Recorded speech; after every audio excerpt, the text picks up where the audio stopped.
You listen up now. I gotta tell you something here. Okay? There's not a friend like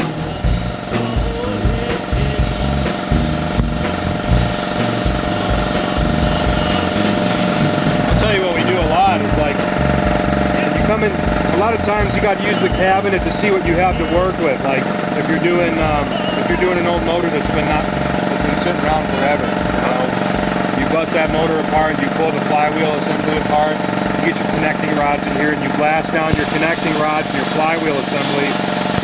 And then when you get to it, if you're not going to go at it right away and maybe you're going to take the top end apart also so that you can put a parts list together, to determine exactly what you need to find, get it now as opposed to, later on. Just kind of have to coordinate the renovation or reconstruction of anything in this industry because sometimes you don't know how long it's going to take to get a part.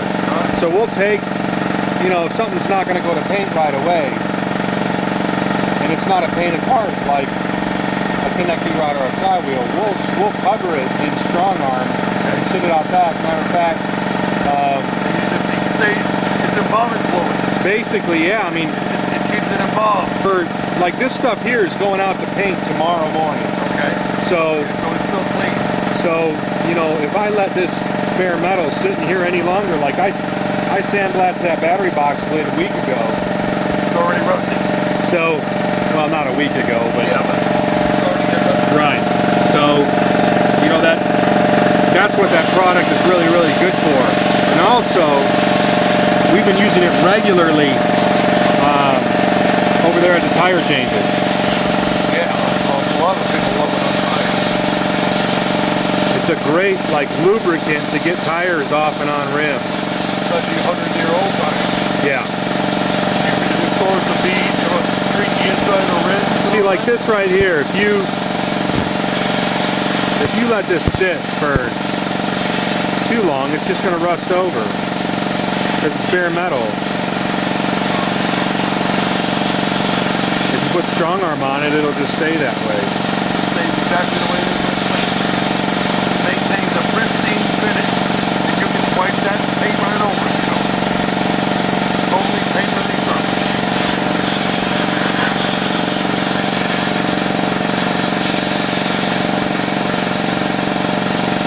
See, now you take a look at that, your studs are all jacked up and you got to pound those out and re-stud it if you're going to use it. But other than that, it's a good usable 45 rear drum. Beautiful. So yeah. Is there a lot of metal on the drum? Not worn out or anything? No, this is a really good usable rear drum. Okay. So you'll be able to retrofit that and make it back into like oh yeah, we'll run this for sure. So you're good. You take stuff that most people would scrap and put the life back in it. That's an authentic Harley part too, right? Exactly. That's, in my opinion, that makes it better. I'd rather spend the time to take this original part and make it right and bring it back to factory specs. You can re-ring these things. This sprocket's pretty well shot. Yeah. I've got new old stock sprockets sitting out back that we can just re-sprocket this drum and you have an original part. Now, for the labor, I can go buy the doggone thing a lot cheaper than putting all that time into it, but then what do I have? That's the difference between a cheap guru and just somebody who just wants to make a replica. Well, it's the difference for the real diehard purist at heart is, riding repop versus the real deal, the real deal. You're a motorcycle junkie, honey, well, you're not going to do this kind of stuff. And also, too, if you're looking, we have to deal with that on a regular basis. When you're working for a discerning collector, investor, they're not going to want, they're going to want to pay you to restore the original rear hub versus buy a reproduction, because that's where the money is. Well, AMC judging wants everything original. Right. Original box, original nuts, original bolts. These guys know that you can go out and you can save a bunch of money buying reproduction, but then what do you have? You do not have an investment quality piece when you're done. It's a replica. Right. It's creating a replica, an antique replica.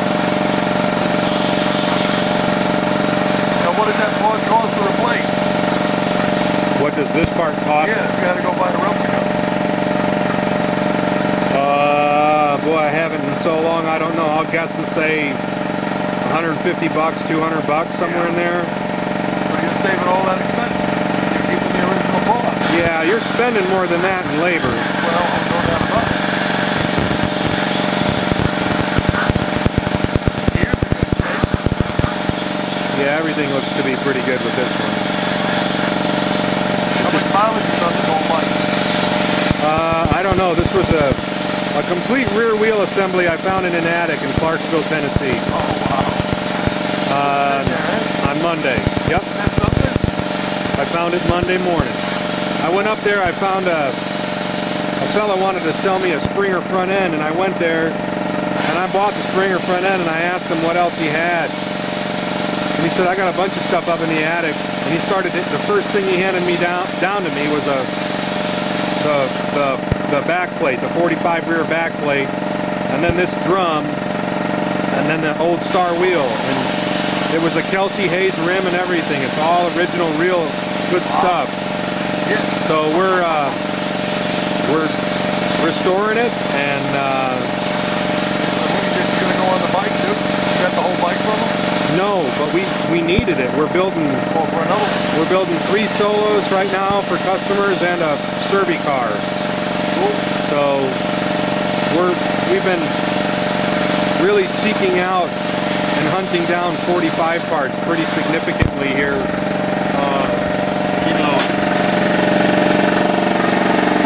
Over the past 2 years. You never know what you're going to get to work on in here.